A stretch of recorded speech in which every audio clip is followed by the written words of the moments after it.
Okay, here we are, part 2 of Introduction to Wargaming Tactics. And my goal is to cut down on your learning curve. What we're taking a look at and what we're talking at, certainly you can discover it on your own. And part of that discovery is going to even be there as I kind of bring up these topics and bring them to the tactical front of your knowledge base. But ultimately, I want us to get to proficiency in the system that you play, to tighten up your understanding, to give you new ideas. And a lot of this we talk about on the mailing list and on my blog. I want to build on that. Flow of the dice is important. Understanding the rules of your system is important.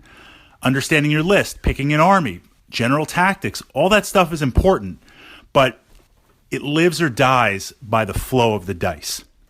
Now, whether it's a D6 system, a D8, a special symbol system, or even flipping over specialized cards, there's an element of random that simulates not only the fog of war, whether you hit or miss, or based on the system, the chances of something happening. If a gigantic, heavily armored fighting vehicle is coming towards me and all I have is some light infantry guns, I'm not going to be able to take it out.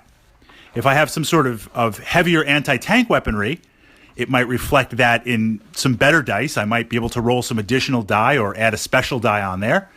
The odds might be pretty good. And if I've got dedicated anti-tank, a gigantic cannon behind me, well, then I'm going to roll even better dice on there because the odds are going to be in my favor. So the dice are there to simulate the various units and their chances of success, modified by terrain and tactics. But ultimately, it can be reduced down to this theory called dice flow.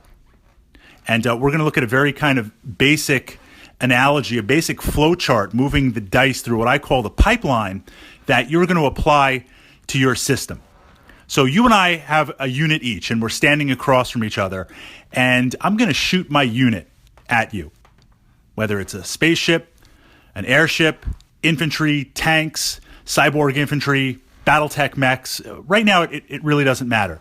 But based on the weaponry, I'm going to pick up a handful of dice, and I'm going to roll them. And I'm going to need to score a certain something to hit. So maybe I take 10 dice, which represents the shooting power of this unit, and I need to hit you on 3s or higher. So I'm going to take those dice, I'm going to roll them off, I'm going to pull off my misses, and let's say I have 7 hits. Well, actually, that's pretty good. I should average about 4, 5, or 6 on there. So 7 is a really good roll. I guess I'm feeling pretty lucky. But you notice our pool went from 10 down to 7. Now, let's say I have to pass through another layer of the flow of the dice where I have to see, do I wound your units? Do I penetrate your armor? Do I do any type of damage? Do I bypass your shields? So I'm going to take these dice and I'm going to have to roll them to see what happens. And maybe I damage you on a 4 or higher or a 3 or higher, or maybe your unit's very resilient. I'm going to need a 6 or higher. Let's say I need a 4 or higher. I'm going to take those 7 dice. I'm going to roll them. And let's tone it down and make it a little more average. Now I'm going to have 4 dice remaining. So I went from 10 to 7 to 4. So 4 made it through your shields, armor, infantry, protection, whatever, terrain. Now those 4 dice, we're going to roll again to see what happens. Do you remove models? Does terrain save you? Does armor save you? And maybe you fail 2 of the dice. So I get to remove 2 of your units. We went from 10 dice through this filter flow down to 2. Now, modifiers are important. If there were conditions where there was like a fog of war or maybe smoke or terrain, in the first 10 dice that I rolled, instead of being able to hit you on a 3, now maybe it's a 4. So instead of scoring 7 hits, maybe I'm down to 5 or 4 hits. If it's a tough unit that I'm attacking, I might wound you on less. If it's range, there might be modifiers. So as we throw up the various modifiers that either hurt me, say long range, it's going to be hard to hit you. So it's a -1 or 2 to the dice. Or if I'm close range, maybe I get some extra dice, or it's a +1 or it's a +2.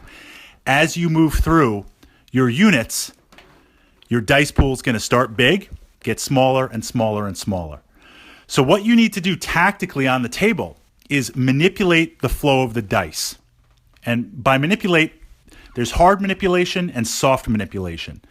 Hard manipulation is literally based on the gaming system you're playing. Is there a way to get rerolls? In a lot of wargaming systems to represent elite troops or perhaps special war gear or targeting systems, you'll see this. Reroll misses or reroll 2 or 3 misses. If you can stack that onto a unit, you want to do that because your dice pool at the beginning, when you shoot, when you take action, that's where it's the biggest.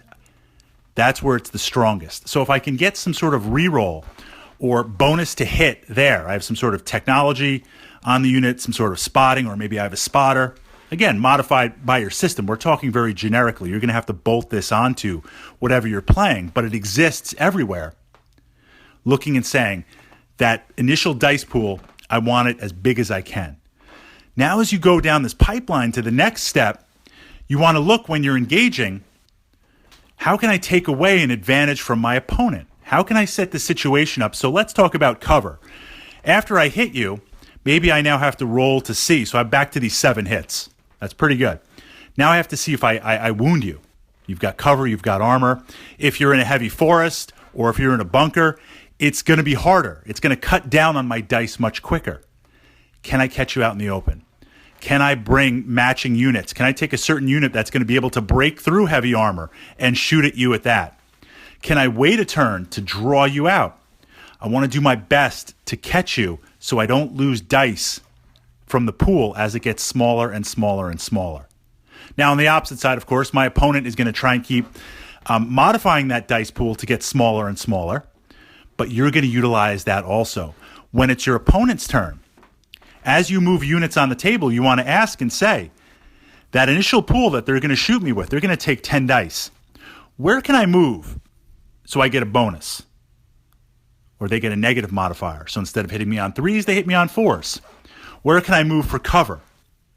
Where can I move to give me an advantage to cut down on the flow of dice more and more and more for them?